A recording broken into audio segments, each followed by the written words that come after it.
Hi everyone, Ranger Angelina here, and I was out with the magnet searching for some things and stumbled upon a snake in the wild, and I thought it was one that you all might like to see. This is a speckled king snake. So when we do programs with kids, we have a lot of questions we like to ask to get their brains working, and I find that a lot of times the kids jump to those conclusions quicker than adults do, and so I don't think it's a bad idea to ask the adults the same questions. So biologists name animals, describing them in an accurate way. So you're not naming something to confuse people, you're naming it to describe it.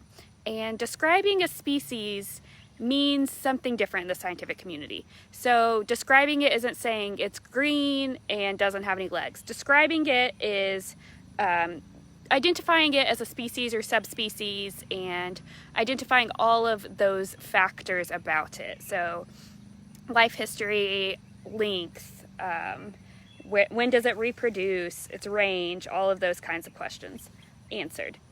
And so Linnaeus is a scientist who identified or described a lot of species for the first time.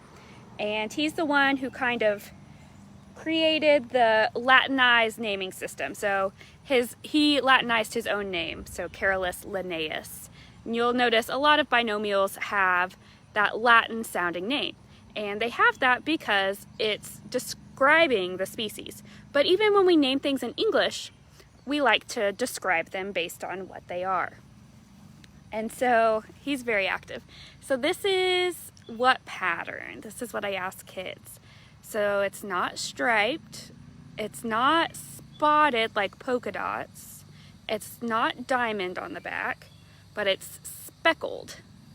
And it definitely has that dark dorsal and the light ventral, as many species do, many animals in general. So it's speckled, we got that part. And then it's a king snake. So what do you think king snake means? A lot of people think it means maybe it's venomous and it's aggressive, and so it's the king snake. But actually it's called a king snake because it eats other snakes. And yes, it does eat venomous snakes as well. So these are very docile snakes. I found this one outside, picked it up. No problems at all. We're just hanging out. And I'll say that and then it will strike me, I'm sure. But they're great to have around because not only are they non-venomous, but they will eat venomous snakes. So you can see it's just enjoying my warmth. We're hanging out together. And it has these really round eyes, and its head is not that triangular shaped. So it's really easy to identify. These guys classically look like this. Some snakes have so much differentiation in pattern and color, it's hard to be sure in identifying them. But these are very easy to identify. I love these speckled king snakes. And we have a really big one inside our nature center. So this one I'll let go. But I mean, it's just such a cool snake. So I like to tell kids a story about when I was working with venomous snakes. And these venomous rattlesnakes had transmitters attached to their rattle. So they're super glued on their rattle. And we have a device that's kind of like a metal detector.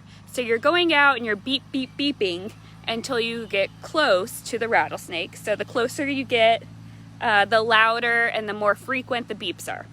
And so my lab mate was doing that, and she was tracking Tanya, a smaller rattlesnake. And she beep, beep, beeped and found a king snake. So she went back out and started over, and sometimes the weather or electrical lines or different things can interfere with your signal. So she started over, did it again, tracked king snake. Where was Tanya? Tanya's inside the king snake. So yes, they will eat venomous snakes, and they will not hurt you. So these are a great thing to have around.